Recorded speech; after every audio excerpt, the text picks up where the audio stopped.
Pakistani forces की जानिब से 50 भारतीय एजेंट जो है पकड़े जाते हैं और पकड़ने के बाद उनका सर कलम कर दिया जाता है। पाक फौज ने 6,903 लोगों को महफूज मकामात पर शिफ्ट किया गया है। पाकिस्तान को 12 सूबों में तकसीम किया जा रहा है। बिलियंस ऑफ डॉलर्स, अगर मैं कहूँ तो गलत नहीं होगा, जिनका नुकसान भारतीय कंपनीज जो है जिन्हें उठाना पड़ रहा है।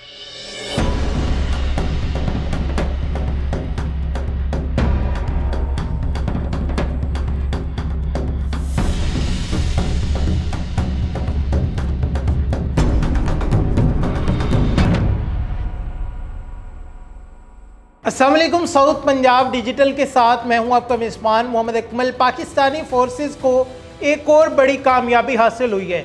एक दफ़ा फिर से पाकिस्तान का जो परचम है पूरी दुनिया में बुलंद हो गया है। पाकिस्तानी फोर्सेस की जानिब से 50 भारतीय एजेंट जो है पकड़े जाते हैं और पकड़ने के बाद उनका सर कलम कर दिया जाता है। ये कहाँ पर पकड़े गए, कैसे पकड़े गए, क्या वाक़या हुआ, इसकी तरफ बढ़ेंगे। इसके साथ साथ मैं आपको बताता जाऊँ कि पाकिस्तान के 12 सूबे बनने वाले हैं। जी हाँ, आप बिल्कुल सही सुन रहे हैं कि पाकिस्तान को 12 सूबों में तकसीम किया जा रहा है। एक नई तजवीज़ जो है वो पेश की जा रही है। एक नया प्लान आ रहा है कि पाकिस्तान के 12 सूबे बनाए जाएंगे ताकि जो बजटिंग है, तमाम तर मामलात है वो बेहतर हो सके।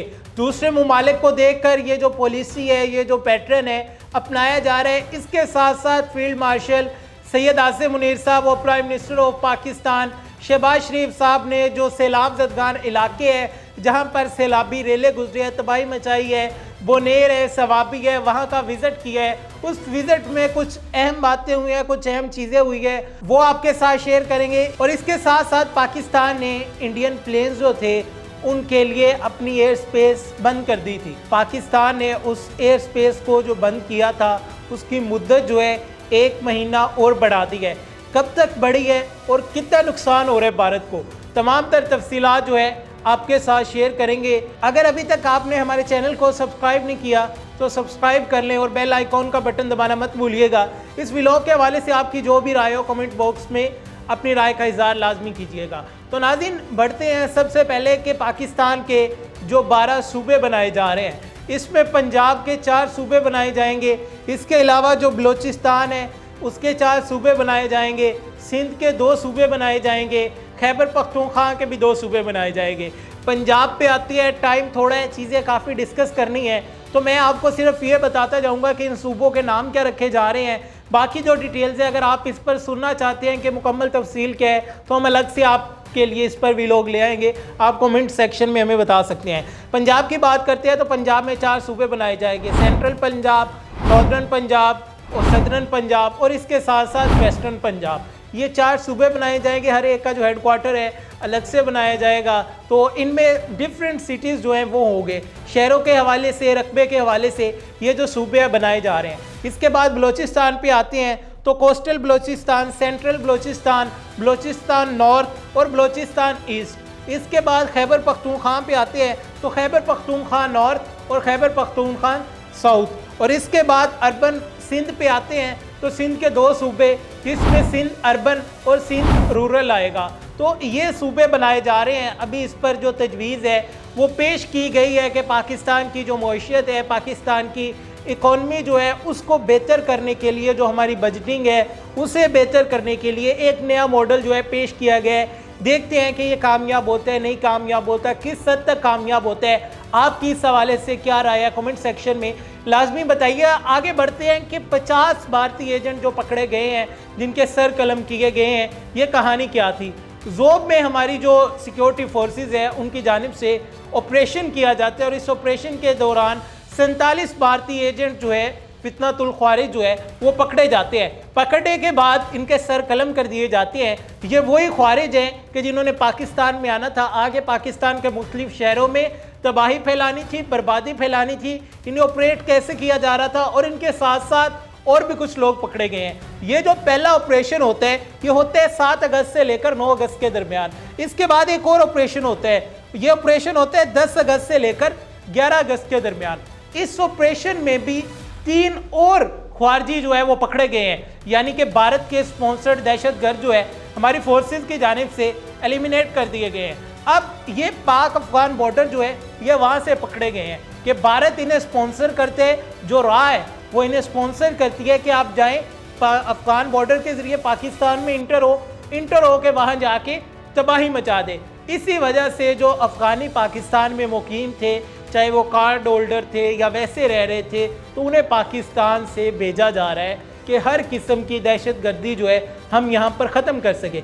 अब इन दहशतगर्दों से वेपन भी मिले हैं, खुद का हमलावर जैकेटें जो है वो भी मिली है, बारूद, असला, हर किस्म का असला इनसे बरामद किया गया है। तो अभी मज़ीद इस हवाले से जो इन्फॉर्मेशन आएगी कि हम आपके साथ शेयर करेंगे कि और कौन कौन सी चीज़ें जो हैं वो इनसे मिली है। इनकी जो वीडियोज़ और पिक्चर्स है हमारी स्क्रीन के ऊपर आप वो देख सकते हैं। अब आगे आते हैं कि फील्ड मार्शल सैयद आसिम मुनीर साहब और prime minister of Pakistan Shehbaz Sharif साहब की जानिब से स्वाबी और सैलाब ज़दगान जो इलाके हैं, सैलाब ज़दा इलाके, वहाँ का विज़िट किया जाता है। तो वहाँ पर सैलाब ज़दगान से मुलाकात की जाती है। उस मुलाकात में उन्हें हौसला दिया जाता है और जो जवान वहाँ पर काम कर रहे हैं उनका हौसला बढ़ाया जाता है और जो फैमिलीज़ हैं उनके दुख में शरीक हुआ जाता है और उन्हें यह बताया जाता है कि जितने भी कब्ज़ा माफिया या फिर माइनिंग वाले हैं, फील्ड मार्शल साहब की जानिब से कहा जाता है कि इन्हें नहीं छोड़ा जाएगा। अब कहा जाता है कि पाक फौज हमारा बजट खा गई, पाक फौज ये कर गई, पाक फौज कर क्या रही है। तो अभी मैं आपको बताऊंगा कि पाक फौज ने इस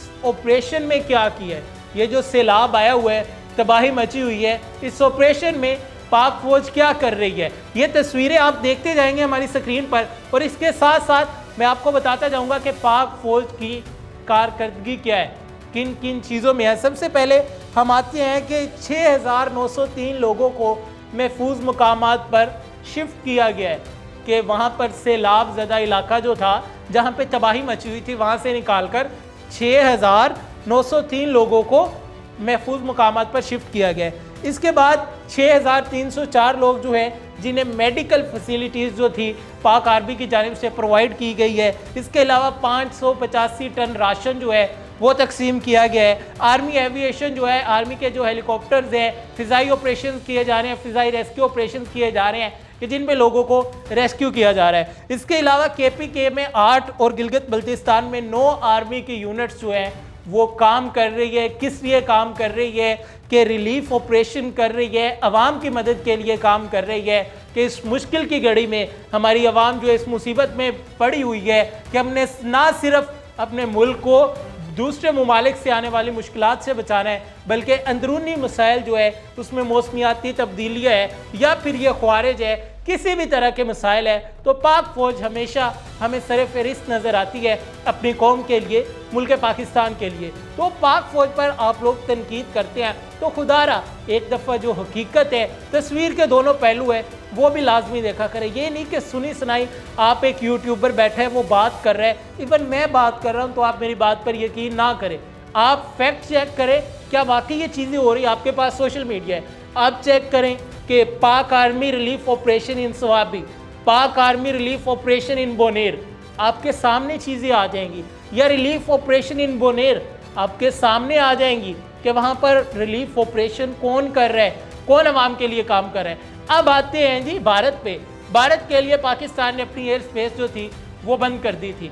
23 अप्रैल को ये बंद की गई थी और अब पाकिस्तान ने दोबारा से नोटिफिकेशन जारी कर दिया है कि 23 सितंबर तक ये ऐसे बंद रहेगी, यानी कि 1 महीने के लिए और कर दी। अप्रैल से ये स्टार्ट हुई थी पहलगाम इशू के बाद और अभी तक ये 23 सितंबर तक इसे एक्सटेंड कर दिया गया है। मजीद इसमें क्या होता है, अब भारतीय एयरलाइंस जो है उन्हें लंबे रूट लेने पड़ रहे हैं, जिस वजह से बिलियंस ऑफ डॉलर्स, अगर मैं कहूँ तो गलत नहीं होगा, जिनका नुकसान भारतीय एयरलाइन कंपनीज जो है जिन्हें उठाना पड़ रहा है, क्योंकि पाकिस्तान से जो टकराएगा खाक में मिल जाएगा। जब तक हमारी फोर्सेस है और हमारी आवाम जो है, हमेशा से हम लोग अपनी फोर्सेस के साथ शाना बिशाना मिलाकर खड़े हैं। पाकिस्तान पे कोई भी मुश्किल आएगी तो जिस तरह हमारी फोर्सेस हमें सर-ए-फ़हरिस्त नज़र आती है, उसी तरह हम आवाम भी अपने फ़ौज के संग होकर हर मुश्किल को, हर पहाड़ को, हर चोटी को सर करने के लिए तैयार है। पाकिस्तान हमेशा जिंदाबाद रहेगा। अपने मेज़बान मोहम्मद अकमल को दीजिए इजाज़त। साउथ पंजाब डिजिटल को सब्सक्राइब करना मत भूलिएगा। अगर आज का व्लॉग आपको अच्छा लगा हो तो अपनी राय कमेंट बॉक्स पे लाजमी दीजिएगा। इंशाल्लाह दोबारा मुलाकात होगी। अपना बहुत सारा ख्याल रखिएगा। अल्लाह निगहबान।